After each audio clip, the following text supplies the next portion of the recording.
श्री गणेशाय नमः। ओम नमो भगवते वासुदेवाय नमः। श्री राधा रानी की जय, लक्ष्मी माता की जय। तो आइए भक्तों, हम श्रावण शुक्ल पक्ष एकादशी की कथा सुनाते हैं, जिसका नाम पुत्रदा एकादशी है, जिसके व्रत के करने से प्रत्येक फल की प्राप्ति होती है और पापों का क्षय होता है। युधिष्ठिर कहने लगे, हे मधुसूदन, अब आप मुझे श्रावण शुक्ला एकादशी की कथा सुनाइए। इस एकादशी का क्या नाम है, इसकी विधि तथा महात्म्य सविस्तार पूर्वक कहिए। श्री कृष्ण बोले, हे राजन, इस एकादशी का नाम पुत्रदा है। अब आप ध्यान पूर्वक इसकी कथा सुनिए। द्वापर युग के प्रारंभ में महिष्मती नाम की एक नगरी में महीजित नाम का राजा राज्य करता था, परंतु पुत्रहीन होने के कारण राजा सदैव दुखी व चिंताग्रस्त रहता था। उसे अब राज्य दुखदायी प्रतीत होता था। पुत्र प्राप्ति के लिए राजा ने अनेक उपाय किए, परंतु राजा को पुत्र की प्राप्ति नहीं हुई। वृद्धावस्था को आता देख राजा ने अपनी प्रजा के प्रतिनिधियों को बुलाकर कहा कि हे प्रियजनों, मैंने इस जन्म में न तो कोई पाप किया है और न ही मेरे खजाने में अन्याय से उपार्जन किया हुआ धन है।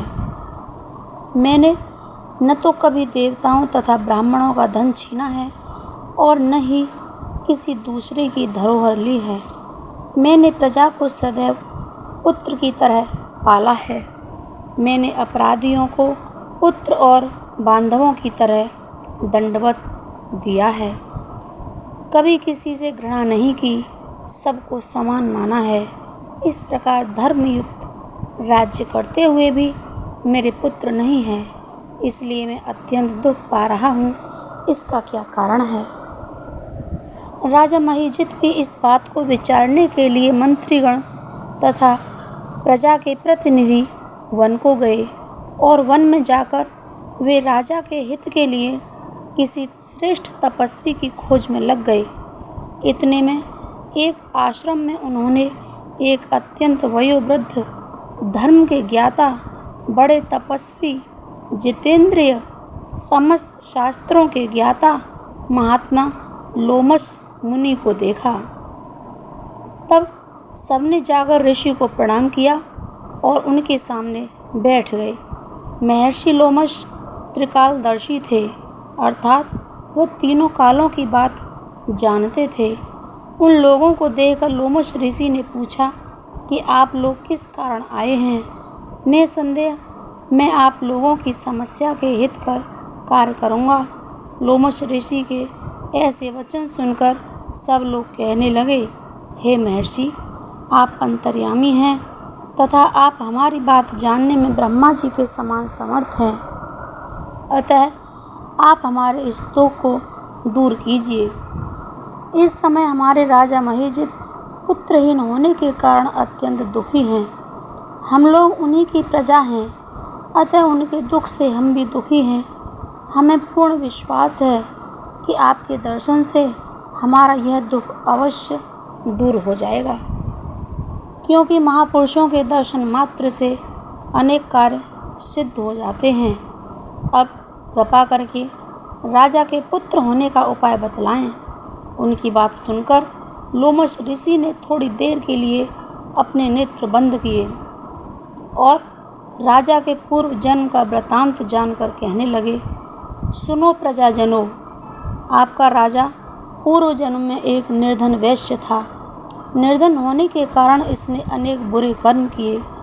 वह एक गांव से दूसरे गांव व्यापार के लिए जाया करता था। एक समय ज्येष्ठ मास के शुक्ल पक्ष की द्वादशी के दिन दोपहर काल के समय, जबकि वह 2 दिन का भूखा प्यासा था, एक जलाशय पर जल पीने गया। इतने में वहाँ एक बछड़े के साथ प्यासी गाय जल पीने आ पहुँची।